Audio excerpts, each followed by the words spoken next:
जोबोर मोजाङै अर्गानाइज खालामदों आर'नाइ एन्टारटेनमेन्ट्सआ बुंनो थाङोबा बे फार्स्ट टाइमनि थाखाय जोंनि BTC आव जादों आरो खोनानाय मोननाय बायदिबा BTC गभर्नमेन्टआबो जोबोर सापर्ट खालामदों जोबोर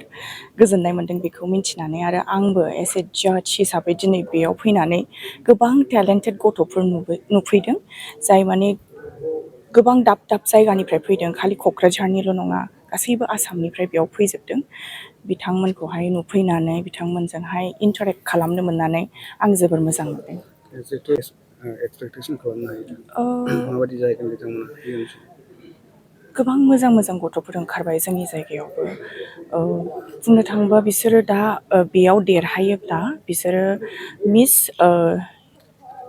इउनिभार्स इन्डियायावहाय बिथांमोनहा माने चान्सखौ मोनगोन बेनिफ्राय जुदि इन्डियायाव देरहायोबा बिथांमोनहा आरोबाव गोजौसिन थाखोआवहाय बादायलायहैनो मोनबावगोन स' दा जोंनिफ्राय बुंनो थाङोबा जोंनि बर'खौथ' जों अलवेज देरहाजानो लुगैयो जोंनिफ्राय जुदि सोरबाफोर बर' गथ'आ जुदि देरहालांनो मोनोबा जोबोर मोजां जागोन आरो आर'नाइ एन्टारटेनमेन्ट जोबोर मोजां मोजां श'स लाबोबाय थायो बिथांमोनहा गोदोनिफ्रायनो लाबोगासिनो बिदि देग्लायनिया नैबे फार्स्ट टाइमनि थाखाय लाबोदों आरोबाव आसा खालामो कि फिउचाराव आरो बेनिफ्राय साबसिन बिउटि पेजेन्ट्सफोर लानानै फैयो बिथांमोना थेंक इउ बिदिथ' गोबां माने गासैबो बुस्थुआनो माने माखासे नेगेटिभ पइन्ट्सबो थायो माखासे पजिटिभ पइन्ट्सबो थायो दा जुदि नोंथांमोनहा पजिटिभलि लानानै जुदि नायोबा गासिबो पजिटिभलि जायो ओमफ्राय जुदि नेगेटिभ महरै नायोबा नेगेटिभलि जालाङो आङो दिनै नैबे आर'नाइ एन्टारटेनमेन्ट जाय बिथांमोना दिनैनि बे मिस इउनिभार्स आसाम स्टेट जे बिनि ग्रेन्ड अडिशन बेखौहाय दिनै बिथांमोना बानायदों आरो बेयाव फैनानै आं जोबोद मोजां मोनदों जिहेथु जोंनि आसामनिनो सारा आसामनिनो जाय बिथांमोना बिउटि कन्टेस्टआव जाय बिथांमोना मिस इउनिभार्स जानो आरो जाय बिथांमोना रिप्रेजेन्ट खालामनो थाखाय इन्ट्रेस्ट गोनां बिथांमोना पार्टिसिपेट खालामदों आरो बेवहाय गोबां टेलेन्टेड जोंनि बिनानाव बिथांमोनखौ जों नुनो मोनदों आरो बेयो मोनसे जोंनि आसामावनो गिबिसिन मोनसे नैबे मिस इउनिभार्सनि जिथु सिलेक्सन बे सिलेक्सना दिनै जानो थांदों आङो जोंनि फंबाय जायख्लं बसुमतारी जाय बिथाङा दिनैनि बे प्रग्रामखौ लिड खालायदों आं जोबोद बिथांनि सायावहाय आङो थेंक्स जासिहरो मानो होनबा जोंनि बर' लाइमोनफोरनि गेजेराव बेफोरबादि जिथु अर्गानाइज खालामनायनि जे सार्टिफिकेट दा बेथ' गभर्नमेन्ट अफ इन्डियानिफ्राय मोननांगौ बहुद खम आइ थिंक इट इज द फार्स्ट टाइम बियो जोंनि बर' इउथ्सनिफ्राय आरो रियेलि कंग्रेचुलेट होयो फंबायखौ आं आसा खालामदों दिनैनि बे मोनसे प्लेटफर्माव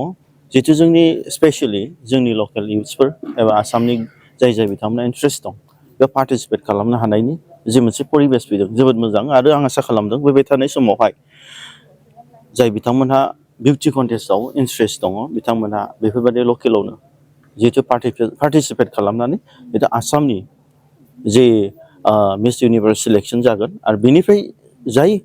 उइनार जागोन फार्स्ट बिथाङा मिस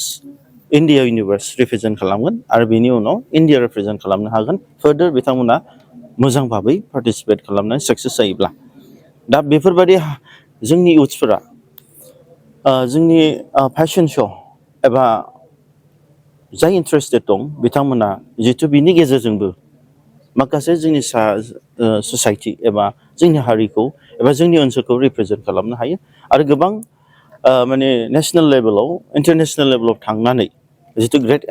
एम्बासाडर जानो हायो बेवहाय जोंनि कालचार्स जोंनि राव हारिमु जोंनि गासैबो बिथिङावनो रिप्रेजेन्ट खालामनो हायो बे मोनसे प्राउड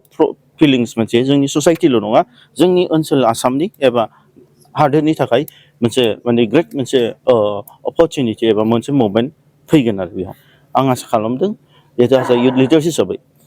जोबोद मोनसे बियो मेहेरगोनां आरो बाख्नायथाव आरो फैबाय थानाय समाव जाय बिथांमोना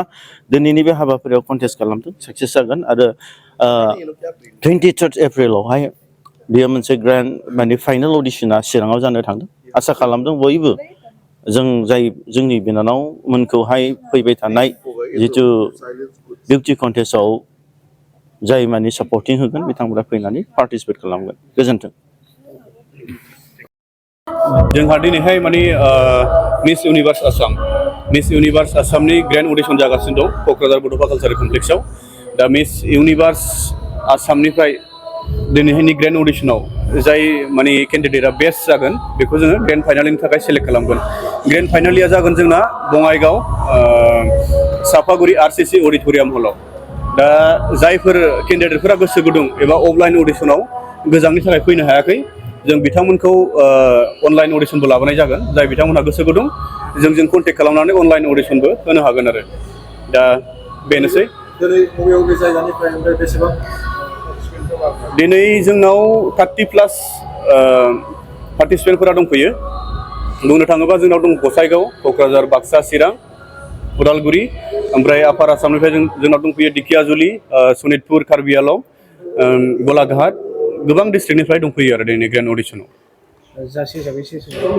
जाज हिसाबै आं एसे टाइटेल हल्डार लाइसेन्स हल्डार हिसाबै आं सासे दङ आरो जोंहा सेकेन्डआव बर'नि फेमास एक्ट्रेस फुजि बसुमतारी दङ आरो मडेलिं लाइननिफ्राय दैजि बसुमतारी आरो जोङो इण्डियाननिनो सासे बेस्ट पेजेन्ट ट्रेनार आर्निस दैमारि बेखौबो जोङो एसे जाज हिसाबै लाबोदों बिथांमोनहा जुदि मिस इउनिभार्स आसाम जाय उइनार जागोन बे आसामखौ रिप्रेजेन्ट खालामगोन मिस इउनिभार्स इण्डियायाव मिस इउनिभार्स इण्डियायाव रिप्रेजेन्ट खालामनाय लोगो लोगो जोंहा मोजां केन्डिडेट जाय आसामखौ प्राउडलि नेसनेल स्टेजाव रिप्रेजेन्ट खालामहैनो हायो उइदिन 28-29 स्टेटनि गेजेराव सासे कम्पिटिटिभ केन्डिडेट हरनाया जोंनि दायथ' आरो जोंहा मोजां केन्डिडेट हरनो हायोबासो जोंहा हयथ' उइनार जानायनि चान्स थायो आरो मिस इउनिभार्स इण्डिया जाय जागोन बियो इण्डियाखौ मिस इउनिभार्सआव रिप्रेजेन्ट खालामगोन बेनो